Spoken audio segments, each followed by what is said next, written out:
Welcome to the Miracle Plant Podcast, the show that inspires, promotes, and gives you a daily dose of inspiration from the people who have used cannabis to change their lives in extraordinary ways. Here's your host, Justin Benton.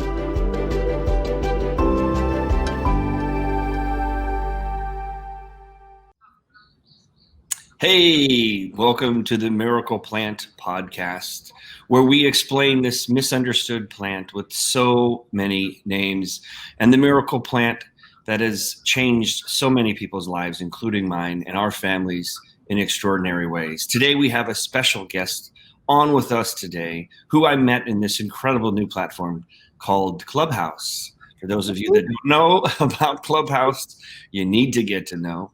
And I'm sure we'll touch on that a little bit, how to become a member of Clubhouse and have great conversations. And it's had allowed so many of us in the, cannabis hemp CBD space to have a place to talk. And this is how Ashley and I met. She is the owner of the Cannabis Nursing Solutions. Ashley, welcome to the Miracle Plant Podcast. Hello. How are you doing? I am good. I'm happy to be here. Well, because we met on Clubhouse within the last week or so, I don't know much about you other than that you are a cannabis, nurse who helps people that are looking for answers to their problems and health ailments. And I'd love to, hear your story, hear a little bit more about you, how you got into the space, and some stories that, really help us understand what it's all about for you. Okay. Yeah.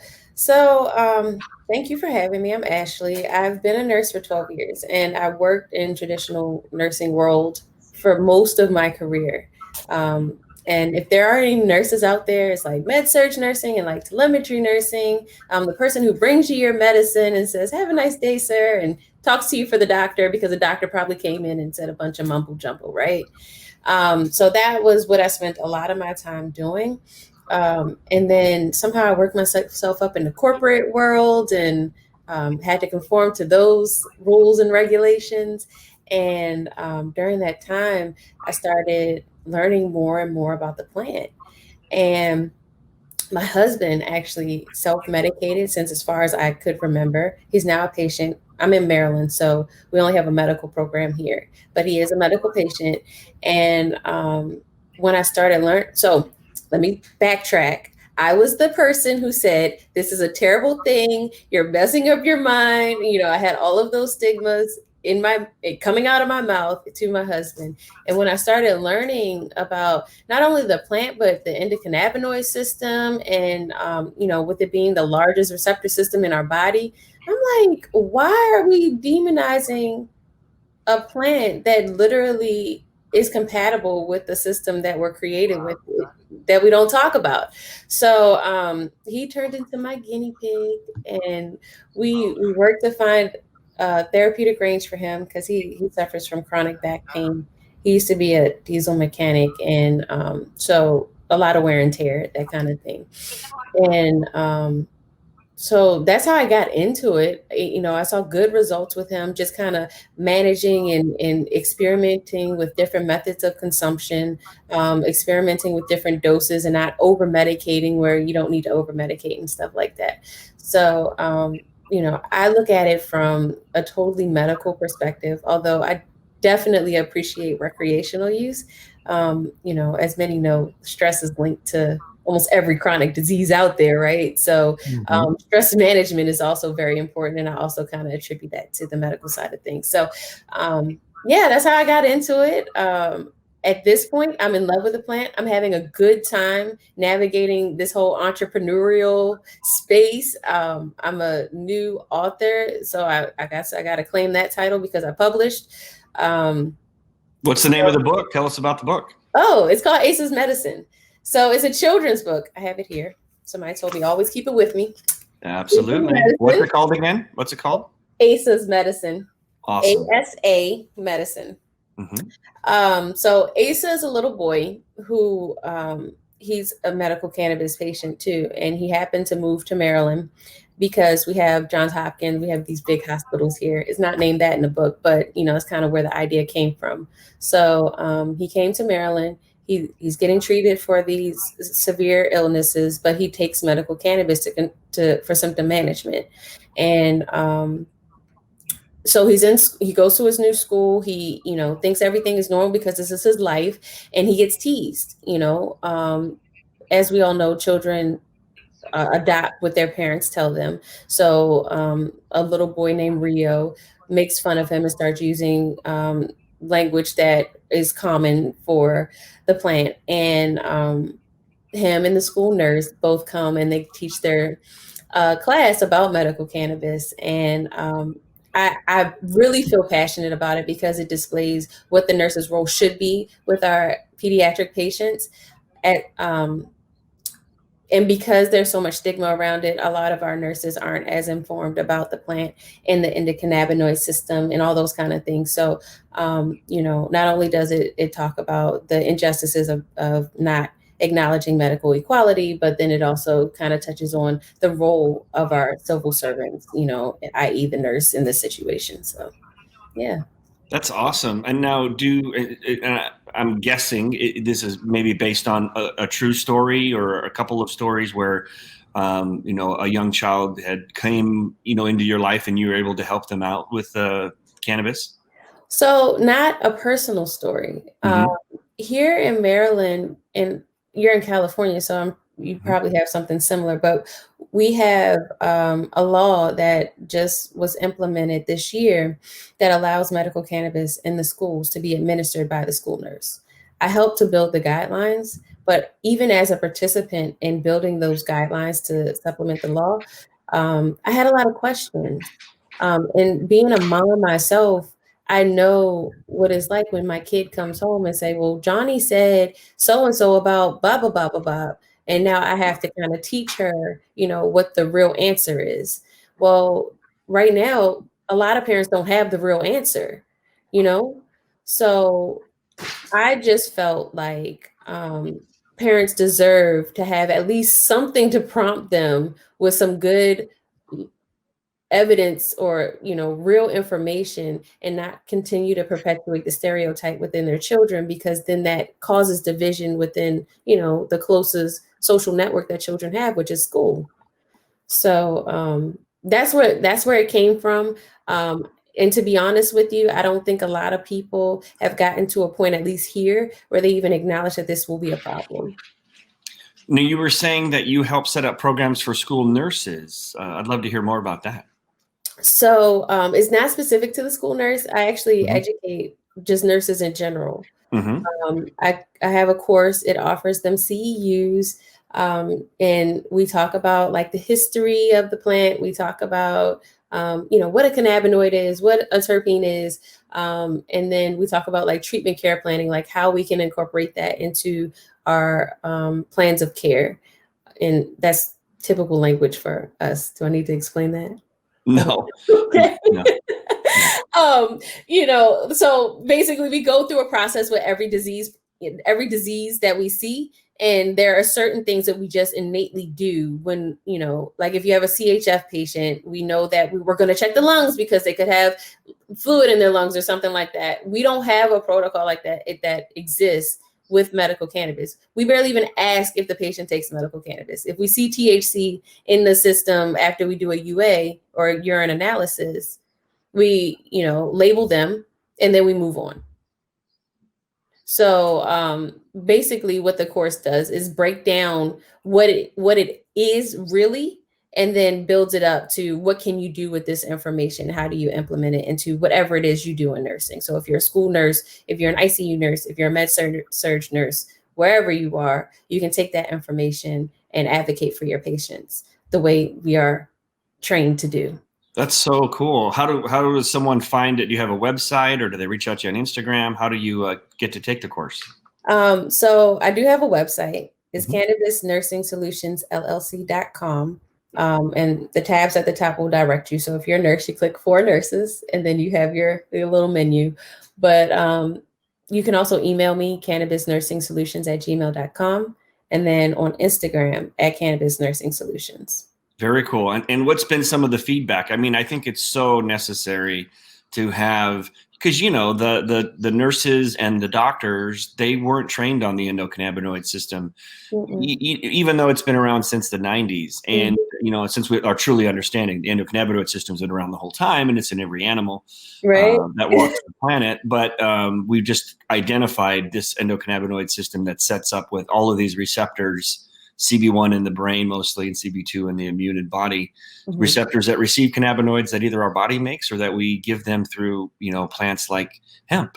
And so, yeah, I mean, when I got started, 5 or 6 years ago, the doctors were just, almost completely against it. There's not enough research. That was the talking points, even though there's been research for hundreds of years. And in fact, they've been using cannabis medicinally for 8,000 years minimum, dating back to the Orient and medical books that they had back then. And in 1936, before they passed the 1937 Marijuana Tax Act with an H, they had actually written 2.3 million prescriptions for cannabis oil.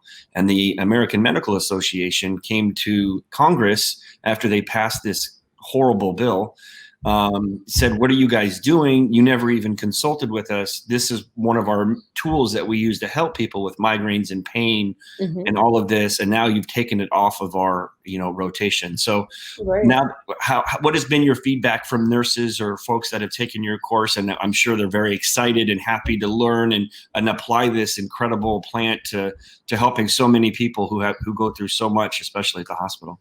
So those who are interested in the plant are very excited. The people who prefer to put their blind eye on, that's what they do. And that's kind of one of the things that I would like to navigate a little bit more. Like that's one of my goals, is to be able to, get that mainstream nurse, in my area. So when you walk into the hospital, it's not so taboo. But first things first, everybody who is interested, sees benefit in holistic medicine in general. That's usually what their thought process is as they get into it. They're really excited. And when they come, they're like, I had no idea it was all of this. Like, I get this look around 1 o'clock in the afternoon and they're like, and she's still talking. So are these courses like through Zoom now? Were they in person before, or have they always been online, or how do you usually teach them?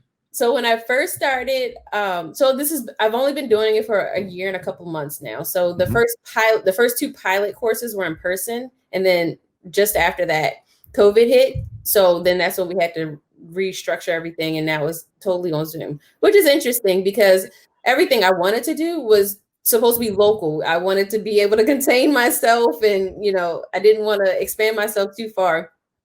But because of everything that's happened, and I'm on the computer, and now Clubhouse is a thing, I'm meeting people everywhere, and it's cool and it's exciting. And, and to be honest with you, what my course really does is just give you a starting off point so you can like dive into whatever your real interests are. Like if you're a mother baby nurse, like looking into what that research is as it applies to, mothers and babies and, follicular systems and, all of those kind of things that might, be of interest to you.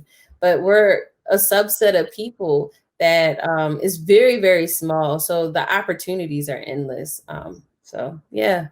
That's awesome. So do you have, so are you still a nurse that goes to a hospital and interacts with patients on a daily basis? And well, that's great. No. I mean, I figured, but I guess you obviously have that one-to-one relationship with the patients that come in there. How, I know it's tricky because it's recreational, and do you work in Maryland? So I don't work with patients anymore. I actually do like quality work. I do chart audits and process improvement kind of stuff. So very analytical and computer driven, low stress. Well, yeah, I could only imagine, and maybe I can't even imagine. But I guess my pointer coming to is, because look, I know what this miracle plant did for my son with autism and helped clear his fog and got him back on his healthy, happy path that he's on. And it's impossible for me not to share that story when someone has a similar incident. And so for me, I know who I am and how I'm wired, and you sound very similar. It would be impossible for me not to mention or bring up or educate people that are in pain, and figure out a way, how can I connect some dots for them, even if it is just education. But I guess, isn't it? I think DC is pretty close by. I mean, what if someone didn't want to go get a medical card in California? It's so easy. Back in the day when we needed them, you would go down to Venice and you could hop in, and the doctor would write you a thing in $45 and 20 minutes you're out.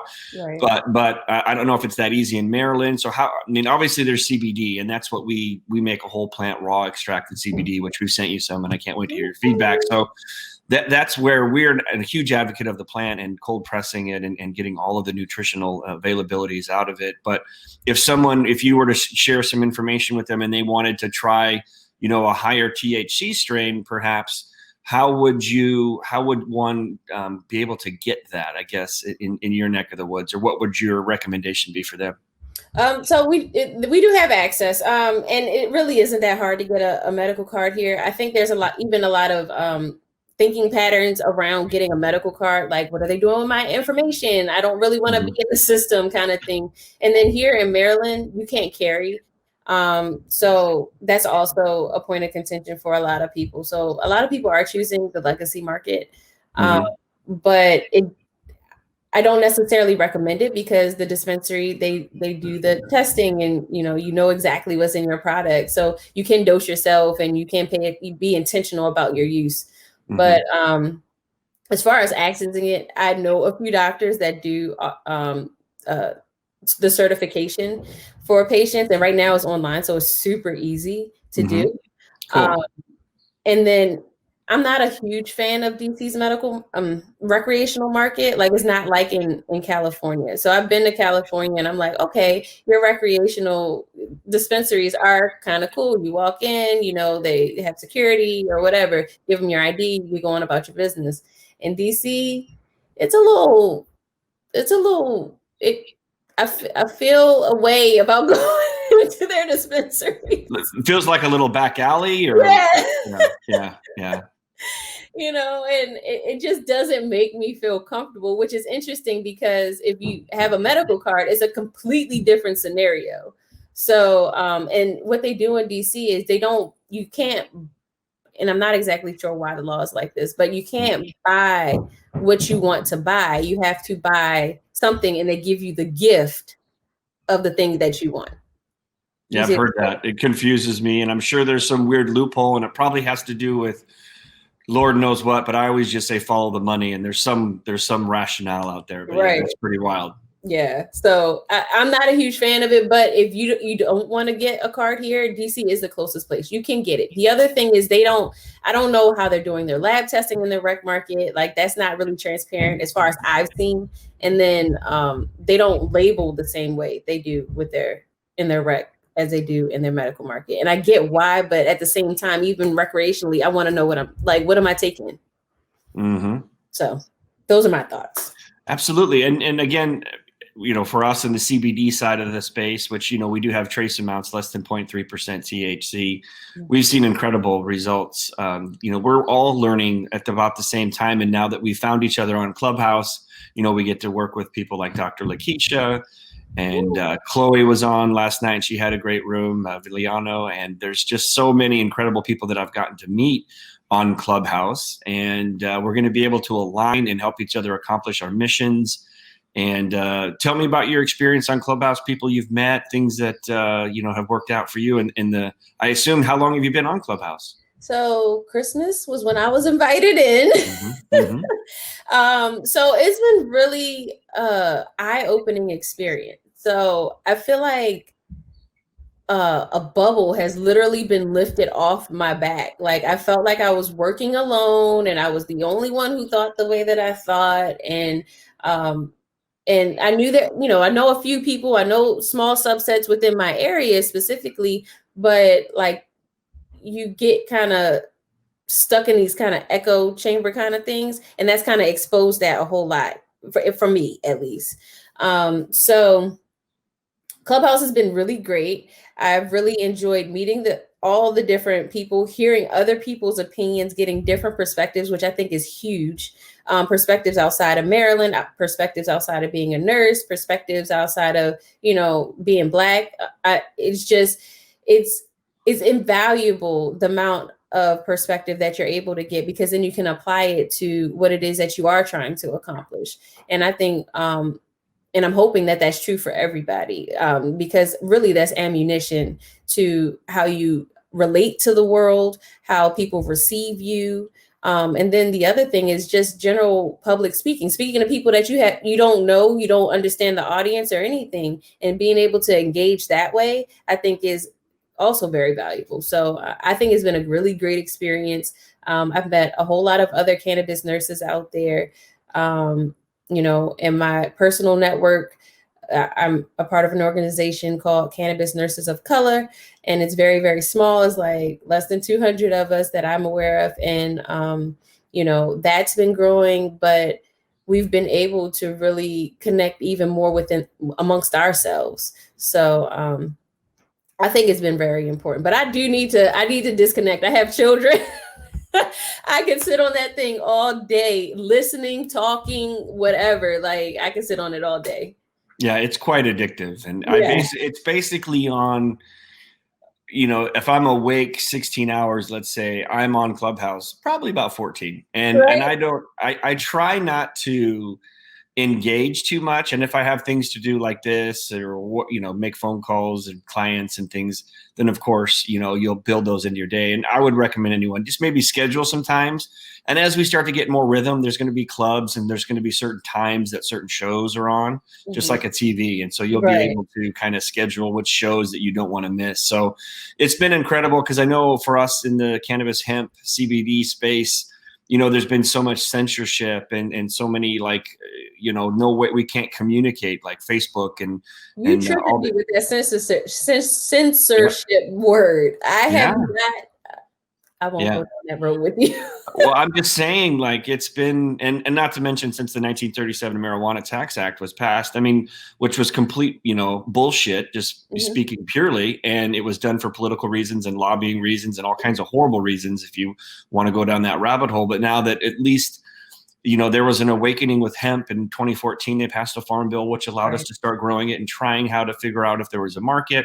2018, they passed the farm bill, which made it completely, clearly legal. The FDA is still screwing around, and, Big Pharma is still trying to manipulate the situation however the best they can, because, they're $1 trillion, companies and making obscene amounts of money. And what matters to them is it's all about the bottom line and profit. Yeah. And so there's lots of people that are fighting against the cannabis and CBD space. But when Clubhouse appeared, who've all been fighting this uphill battle, because we've been touched by this industry, or this plant has basically become a miracle for our lives in so many different ways. We all got to collaborate and talk and share our stories. And what I was going to say, two things is, one, anybody looking to get on Clubhouse, first of all, right now you have to have an iPhone. That Android one is actually a fake account thing that doesn't work right now. You do need to have an iPhone or potentially an iPad that's connected to a phone number, and then download the app, and then make sure that you reserve your phone number that you use, your normal phone number, and then make sure that you get your phone number and name into the contacts of other people that have iPhones that are already in Clubhouse. That's your best bet to get waved in. And unless you know somebody who's already in there too, who's a good friend of yours, ask them to invite you in, because you get about anywhere between 4 to 7 if you're a pretty active participant on those invites. But I was going to say, before I forget, for you, now that you're on here and we're connected and we're helping, heal the world, which is our motto here. Yeah. What can I do for you? What is it that you're looking for? If someone's listening in this audience, what are the things that will help you, reach your mission, reach the things in the hearts and the minds that you're after? The biggest thing I can ask for is just to share. So if you can follow me on Instagram, you don't necessarily need to buy the book, but if you could just share the fact that the book exists, because that whole, I mentioned I was triggered by the censorship word, but I can't do any paid advertising like any other children's book author would. I can't, talk to teachers, because I get blocked as soon as they see the word cannabis. Like, people are literally just not interested in what it is that I have to say. They're not even giving me a chance to explain, how responsibly I've organized the material, and what it is that my message behind everything that I'm trying to do. So, if I had to ask for anything, literally just tell somebody about it, share it with your network, and whoever is out there that is interested, they can at least have a chance to hear about it. And what I would recommend for you is to go to GoDaddy and go and buy the URL of that particular name of the book. Mm-hmm. And that way it would just have a real easy place for them to buy it. So you can buy the website for like $20, $10, buy the name, the title of the book, and then just post it, put it up on live, and have a way for them to buy it online. Mm-hmm. And even if you don't have that right now, I'd be more than happy to help you out. It's just stuff that I do on the side. But I think that's amazing that you're writing those books. I know that some parents back east are worried about it's not legal everywhere. And being in California, we're obviously very pro cannabis and have been since 1996. But again, we were battling such an incredibly uphill battle with our son and the severe diagnosis that I didn't give a shit what other people thought about me or parenting. And I didn't get any pushback because I was fortunate enough that I made myself educated enough and that it was pretty much legal. And I had great lawyers and a great support system that I never really feared it. In the beginning, I was a little concerned. But, now where my son goes to school, all the teachers and the principal, everybody takes our products and loves them for stress and anxiety. And so I know a lot has come a long way. And I know a lot of people are confused about CBD, and they think they'll get high, and they think they'll fail a drug test, and they think it comes from marijuana, and they think that it has to have sometimes dispensaries will say it needs to come from marijuana, which is not true. Marijuana is a made up term, that's slang term that they brought from Mexico to try and slander people. So cannabis is the name of the plant. It's the true name of the plant. And so what's some questions that you get, or what are some advice that you give people that you get pretty common? A lot. Well, you kind of touched on it already, but a lot of people are very confused about CBD, the differences between CBD and THC. They all come from the plant. So, and even when I try and break it down, they're like, but CBD is separate. No, that's just the way it's been marketed to you. And then the other piece of it is, the children aspect of it, because I've been doing a lot of talking about children and the fact that they can be patients too. And people are really concerned about giving their children CBD, for whatever ailment is out there. But, I was just told a story the other day that really broke my heart, that, we accept alcohol and it's a toxin. Like, I've heard this story about a young girl who was young, under 2, and they gave her alcohol. And by the time she was 8, was an alcoholic. Wow. And that has been sticking with me since I've heard it. And as a nurse who's watched people withdraw from alcohol, we really need to take a look at the things that we accept and the things that we reject and why we do that. So, that's a lot of the messaging that I put out there. And then just being from, being Black and talking to my counterparts and just kind of removing some of the fears and the stigma around cannabis because of the way the system has targeted them, is also a piece of it as well.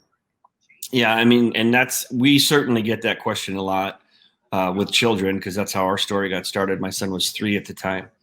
And again, CBDs and broccoli and kale cannabinoids are produced by our body naturally. Cannabinoids are in breast milk. Hemp seed oil, which we use as a carrier oil, is actually, it mimics breast milk. It's the closest thing. So with the omega-3s and 6s and all of that. And it's as normal as eating a salad, and as healthy as eating a salad. And the main thing is, we don't, I'm not an advocate of giving decarboxylated THC, not Delta 9, to children.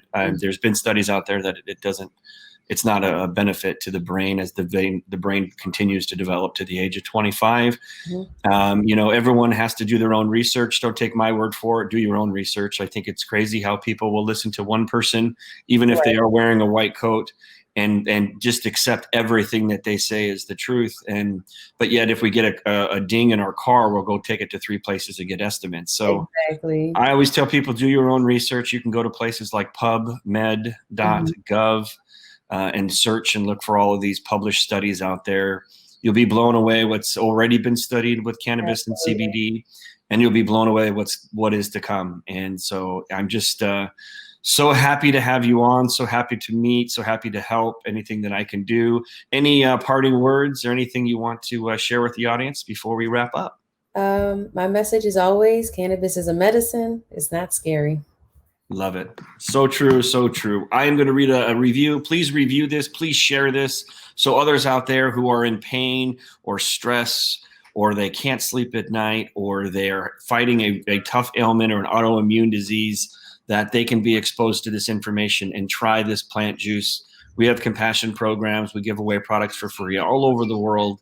We also give seeds away for free and teach you how to grow hemp in your backyard. We just want to be a part of the solution. We were granted this amazing plant that, basically saved our family and helped our son clear the fog. So today's review comes from Dan, my weekly dose of inspiration. Thanks, Justin, for sharing real life, heartwarming stories about how the miracle plant has changed people's lives. It's an honor to be in your orbit. So thank you, Dan. Everyone, please go out, write a review. I know it takes 2 minutes, but it's how the algorithms on Apple will elevate our podcast so others can find it. So share it, like this, get this out there. Ashley, thank you so much for coming on. I look forward to connecting with more rooms on Clubhouse, and just been an absolute honor. So thank you, everybody, for joining us here on the Miracle Plant podcast, where we share extraordinary stories, how this misunderstood plant with so many names has helped. Again, if you have a story to share, please reach out to us at info@themiracleplant.org and tell us your story. We'd love to have you on a guest. Again, that is info@themiracleplant.org. And you can also visit the website there as well, themiracleplant.org, for any questions there or to hear more about our journey. So thank you, Ashley, for coming on. Everybody, have a great week, and we'll see you on Clubhouse, hopefully. Yes. All right. Take care, everybody. Bye-bye.